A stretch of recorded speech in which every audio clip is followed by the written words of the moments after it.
Masyarakat digemparkan dengan aksi penyerangan Mabes Polri, Jakarta Selatan oleh seseorang bersenjata pada Rabu, tanggal 31 Maret 2021 sore. Rekaman CCTV yang disiarkan Kompas TV memperlihatkan seorang perempuan berpakaian hitam dan berkerudung biru mengacungkan senjata dan melepaskan beberapa tembakan di area kompleks Mabes Polri. Tak lama berselang, pelaku penyerangan berhasil dilumpuhkan dengan timah panas polisi. Peluru yang menembus jantungnya mengakibatkan pelaku tewas di tempat. Hasil penyelidikan polisi menunjukkan bahwa pelaku adalah seorang perempuan bernama Zakiyah Aini, 25 tahun. Berikut profil Zakiyah. Kapolri Jenderal Polisi Listio Sigit Prabowo mengatakan Zakiyah adalah penyerangan tunggal atau dikenal dengan istilah lone wolf. Ia secara terang-terangan mendukung organisasi teror ISIS. Yang bersangkutan ini adalah tersangka atau pelaku lone wolf berideologi ISIS. Terbukti dari postingannya di sosial media, ujar Listio saat jumpa pers di Mabes Polri Rabu malam. Lebih lanjut, Sigit mengatakan Zakiyah membuat akun Instagram beberapa jam sebelum beraksi. Pada akun tersebut, ia mengunggah foto bendera ISIS dan keterangan tulisan terkait jihad ISIS. Fakta lain yang ditemukan polisi adalah berkaitan dengan perkuliahan Zakiyah yang tidak selesai. Zakiyah drop out dari salah satu kampus ketika sedang duduk di semester 5 bangku perkuliahan. Wanita muda itu tinggal bersama orang tua dan kakak-kakaknya di Kelapa II Wetan. Zakiyah merupakan bungsu dari 6 bersaudara.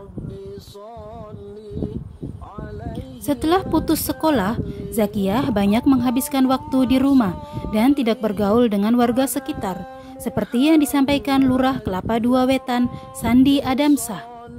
Zakiyah tidak berinteraksi dengan warga sekitar, ujar Sandi kepada Kompas.com Rabu malam. Saat melakukan penggeledahan di rumah Zakiyah, polisi menemukan surat wasiat yang ditinggalkan untuk keluarganya. Selain itu, ia juga disebut berpamitan di grup WhatsApp keluarga. Kita temukan saat penggeledahan di rumahnya surat wasiat dan ada kata-kata di WhatsApp grup keluarga, bahkan yang bersangkutan pamit, ujar Listio. Sementara itu, Sandi mengatakan bahwa surat wasiat tersebut berisi permohonan izin dari pelaku kepada keluarganya. Surat itu pertama kali ditemukan oleh kakak Zakiyah. Ia sempat berniat melaporkan temuan itu kepada pihak kepolisian, namun tidak sempat. Kakaknya agak bingung mau lapor kemana. Nah, akhirnya dia ada inisiatif mau ke Polres. Tapi lebih dulu terjadi hal yang tidak kita inginkan ini, pungkas Lurah Kelapa II Wetan itu. Zakiyah sempat berpamitan kepada orang tuanya saat akan keluar rumah pada hari penyerangan di Mabes Polri. Zakiyah disebut pamit kepada ibunya untuk pergi sebentar. Jam 8.30 keluar rumah, katanya, "Mah, saya mau keluar sebentar." Tapi sampai seharian, sampai maghrib, sampai meninggal itu nggak ada kabar, ujar Ketua RT Kasdi saat ditemui di rumahnya Ciracas, Jakarta Timur, Kamis 1 April 2021. Kasdi menyampaikan pihak keluarga Zakiyah tak tahu bahwa anak bungsu itu melakukan penyerangan ke Mabes Polri. Kata Kasdi, pihak keluarga juga sempat ingin melapor ke polisi saat Zakiyah tak kunjung pulang ke rumah. Dia mengaku tak melihat saat Zakiyah pergi keluar rumah. Kasdi juga tak tahu siapa yang menjemput atau mengantarkan Zakiyah ke Mabes Polri. Ya, apakah mungkin sudah ditungguin orang di jalan kali mungkin, kata dia. Sebelumnya, Zakiyah Aini yang berusia 25 tahun menyerang Mabes Polri. Dia sempat melepaskan 6 kali tembakan dalam 3 kesempatan. Yang bersangkutan menanyakan di mana keberadaan kantor pos dan diberikan pelayanan oleh anggota dan ditunjukkan arah kantor pos tersebut, kata Kapolri Jenderal Listio Sigit Prabowo di Mabes Polri Rabu 31 Maret. Dia mengatakan Zakiyah Aini meninggalkan pos. Tiba-tiba Zakiyah Aini kembali ke pos jaga dan melepaskan 6 kali tembakan. 2 kali tembakan dilepaskan ke petugas di dalam pos jaga. Sigit mengatakan 2 tembakan lagi dilepaskan ke petugas di luar pos jaga. 2 kali tembakan anggota di dalam pos, 2 kali yang ada di luar, dan menembak lagi kepada anggota yang ada di belakangnya, ucapnya. Kemudian terhadap tindakan tersebut dilakukan tindakan tegas berukur, tutur Listio. Wakil Kepala Rumah Sakit Polri Keramat Jati, Jakarta Timur, Kombes Umar Sahab mengatakan, penyebab utama kematian terduga teroris Zakia Aini 25 tahun akibat luka tembak di bagian jantung. Zakia tewas ditembak polisi saat menyerang Mabes Polri Jakarta yang mematikan di jantung, kata Umar saat ditemui di RS Keramat Jati, Jakarta Timur, Kamis 1 April 2021 dini hari. Namun, Umar tidak memberikan keterangan secara terperinci hasil otopsi jenazah Zakia. Hasil otopsi, kata Umar, akan diserahkan kepada penyidik Polda Metro Jaya. Hasilnya nanti kami sampaikan ke penyidik, tapi meninggal karena tembakan, ya, ucap Umar. Setelah proses otopsi dan pemeriksaan DNA selesai, jenazah kemudian diserahkan kepada keluarga. Menurut Umar, jenazah langsung dikubur di tempat pemakaman umum Pondok Ranggon, Jakarta Timur, Kamis dini hari. Jenazah Zakia langsung dikuburkan tanpa dibawa ke rumah duka terlebih dahulu. Sudah diserahkan ke pihak keluarga, difasilitasi teman-teman Polda Metro untuk dilakukan penguburan malam ini. Bahwa pemeriksaan DNA sudah selesai semuanya, ujar Umar.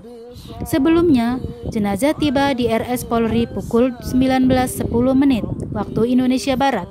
Jenazah dibawa dengan menggunakan ambulans tim DFI Mabes Polri dan langsung dimasukkan ke ruang instalasi forensik RS Polri Keramat Jati. Jenazah kemudian dilakukan otopsi. Setelah itu, orang tua pelaku mendatangi RS Polri untuk menjalani pemeriksaan DNA. Setelah itu, orang tua pelaku mendatangi RS Polri untuk menjalani pemeriksaan DNA. Sementara polisi melakukan penggeledahan rumah keluarga Zakia Aini di daerah Ciracas, Jakarta Timur. Dan berikut surat wasiat yang ditulis Zakia Aini sebelum melakukan aksinya. Assalamualaikum warahmatullahi wabarakatuh. Wasiat kepada orang yang saya cintai karena Allah. Wahai mamaku, maafin Zakia yang belum pernah membalas pemberian keluarga.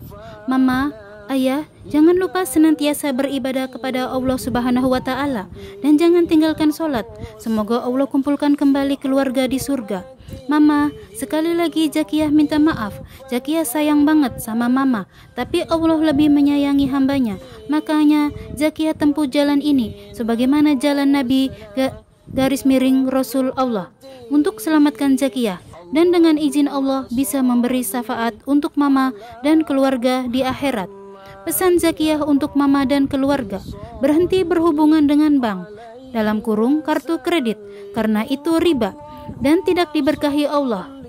Berikutnya, agar mama berhenti bekerja menjadi dawis yang membantu kepentingan pemerintah togut.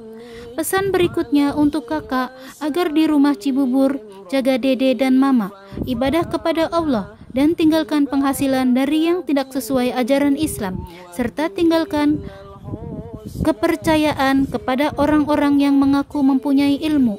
Dekati ustadz garis miring ulama, tonton kajian dakwah, tidak membanggakan kafir Ahok, dan memakai hijab, Kak. Allah yang akan menjamin rizki, Kak. Maaf ya, Kak, Zakia tidak bisa membalas semua pemberian kakak. Kemudian di belakangnya Zakia masih lanjut menulis dan juga menggambar seperti gambar piramid yang di atasnya bertuliskan jihad, yang paling bawah bertuliskan tauhid. Untuk Mbak Teti agar memperhatikan mama. Jaga mama, iya Mbak. Untuk Bapak jangan tinggalkan ibadah sholat 5 waktu. Maafin ya Mbak, Pak, kalau ada salah lisan, dan jaga mama, ayah, dede baik-baik. Mama, ayah semua. Di samping itu adalah tingkatan amalan. Insya Allah dengan karunia Allah, amalan jihad akan membantu memberi syafaat kepada keluarga di akhirat. Jihad adalah amalan tertinggi dalam Islam. Inti pesan Zakia kepada mama dan keluarga adalah agar tidak mengikuti kegiatan pemilu. Karena orang-orang yang terpilih itu akan membuat hukum tandingan Allah bersumber Al-Quran As-Sunnah. Demokrasi, Pancasila, Undang-Undang Pemilu berasal dari ajaran kafir yang jelas-jelas musyrik. Zakiyah nasihatkan kepada mama dan keluarga agar semuanya selamat dari fitnah dunia, yaitu demokrasi, pemilu, dan tidak murtad tanpa sadar. Sekali lagi maafin Zakiyah. Ma, ayah, kakak, Mbak Leli, Dwi, Bapei, Kak Erpa, Dede Baim, Kevin, semuanya maafkan bila ada salah kata dan perbuatan. Semoga Allah kumpulkan kembali di surganya. Amin. Zakiyah Aini. Media sosial sedang menyoroti surat wasiat yang ditinggalkan oleh dua orang tersangka aksi teror yakni Lukman dan Zakiyah. Surat wasiat kedua orang ini dicurigai oleh warganet karena memiliki narasi dan alur yang sama. Kecurigaan tersebut awalnya muncul dari cuitan pakar informatika multimedia dan telematika yakni Roy Suryo. Roy Suryo menulis, viral di sosmed dua surat wasiat yang dibuat oleh MLA 26 tahun pria pelaku bom bunuh diri di gereja Makassar dan ZA 25 tahun wanita pelaku penyerangan airsoft gun Mabes Polri. Tulisnya. Meski beda cara penulisannya, kemiringan, kapital, proporsional dan sebagainya, namun gaya bahasanya mirip imbuhnya. Dalam cuitan itu, Roy membagikan gambar yang membandingkan dua surat wasiat tersebut. Roy menyoroti narasi kalimat, "Wahai umiku, minta maaf kah?" yang ditulis Lukman dan surat dari Zakiyah yang bertulis, "Wahai mamaku, maafin Zakiyah." Roy pun meminta pendapat warganet hingga cuitan tersebut mulai dibanjiri komentar-komentar yang berisi kecurigaan yang sama. Wallahu a'lam.